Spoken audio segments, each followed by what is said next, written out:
کا ثواب درج کرتا ہے۔ اور ہم نے توبہ و استغفار کیا، فرمان مصطفیٰ کے مطابق ہم اور آپ ایسے ہو چکے ہیں جیسے ماں کے پیٹ سے پیدا ہونے والا بچہ گناہوں سے پاک صاف ہوتا ہے، ہم بھی ہو چکے ہیں۔ فیصلہ آپ کو کرنا ہے کہ آپ کو اپنی زندگی کیسے گزارنا ہے۔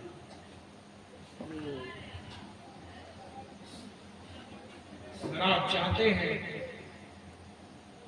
کہ اللہ آپ کو اپنے انعامات میں سے کچھ حصہ آپ کو عطا فرمائے تو اس کے لیے کرنا صرف یہ ہوگا کہ طبیعت کی زندگی کو چھوڑ دیجیے اور شریعت کی زندگی پر اپنی زندگی کو گزارنا شروع کیجیے۔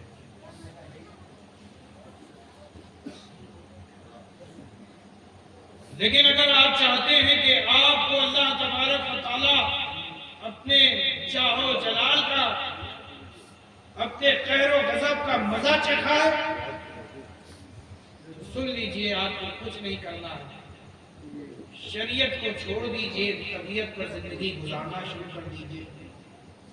اللہ تبارک و تعالی اپنے قہر و غضب کا مزہ آپ کو چکھا دے۔ اگر آپ چاہتے ہیں کہ آپ کو اللہ تبارک و تعالی عزت عطا فرمائے تو آپ کو اپنی توبہ پر قائم رہنا ہوگا۔ وہ جو برے کام آپ نے کیے ہیں، آج توبہ کر چکے ہیں، زندگی میں اس گناہ کو نہ دہرانا، اللہ معاف فرمائے۔ لیکن جیسے ہم یہ پسند نہیں کرتے اس بات کو کہ ہم اپنے تھوک کو زمین پر پھینک دیں اور اسے چاٹیں، کیا آپ پسند کریں گے کہ اپنی ہی تھوک کو چاٹیں؟ ارے بولو نا بھائی، آپ کے منہ سے نکلا ہوا وہ آپ زمین پہ گر گیا، پاک زمین ہے، لیکن کوئی انسان یہ پسند نہیں کرتا کہ وہ اپنے تھوک کو چاٹے۔ اے میرے پیارو، پھر یہ کیوں پسند کرتے ہو کہ تم گناہ کرو، توبہ کرو، پھر گناہ کرو؟ اے میرے پیارو، توبہ تو وہی ہے کہ ایک بار عہد کر لیا کہ میں یہ برا کام چھوڑ رہا ہوں، مرتے مر جائے کبھی وہ برا کام اس کی زندگی میں دوبارہ نہ ہو، اسے توبہ کہتے ہیں، توبۃ النصوح۔ لیکن اے میرے پیارو، ہمیں اور آپ کو حکم ہے کہ توبہ و استغفار کرتے رہو۔ بہت ایک واقعہ یاد آتا ہے بزرگ کا، شیخ نے تربیت دی کہ توبہ و استغفار کرو، شیخ دی ہوئی تعلیم جیسی عمل میں لانا چاہتے تھے تو کوئی خطا یاد نہیں آتا، کوئی جرم یاد ہی نہیں آتا،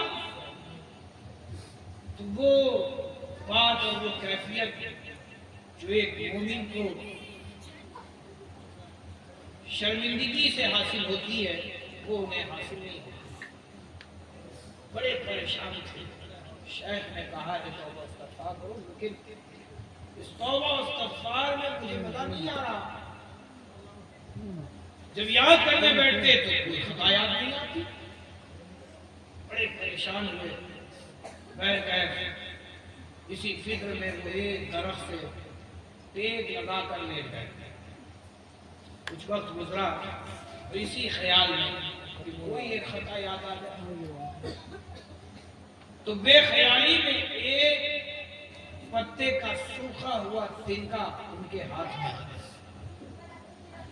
ہاتھ میں آیا تو جب آدمی بہت غور و فکر میں ہوتا ہے تو جو چیز ہاتھ میں آتا ہے تو اسے گھمانے لگتا ہے، اور کسی کسی کی تو عادت ہوتی ہے کہ اپنی داڑھی کو پکڑ لیتا ہے، جب غور و فکر کرتا ہے تو اسے گھمانے لگتا ہے، ایٹھنے لگتا ہے۔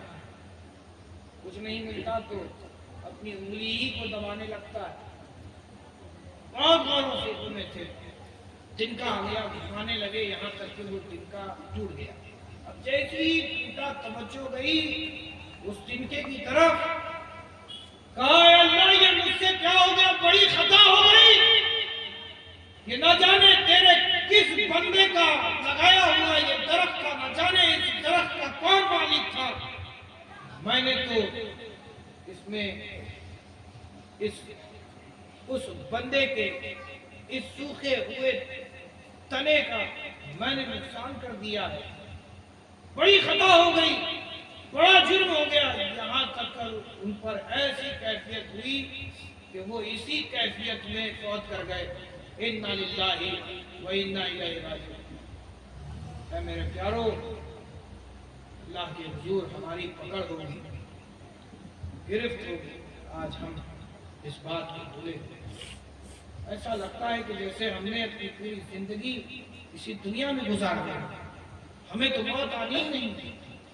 تو سنو, اللہ کی شان دیکھو, تمہیں اللہ تبارک تعالیٰ نے بار بار یہ یاد دلایا کہ دیکھو تمہیں بھی موت آنی, تمہارے ہاتھوں سے مٹی دلوائی, تمہارے سامنے پیدا ہوئے بچوں کو بھی اللہ تبارک تعالیٰ نے موت دے دی.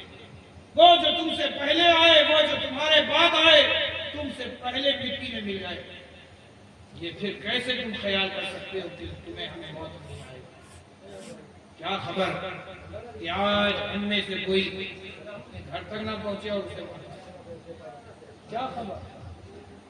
کل نفس ذائقۃ الموت, ہر نفس کو موت کا مزہ چکھنا ہے.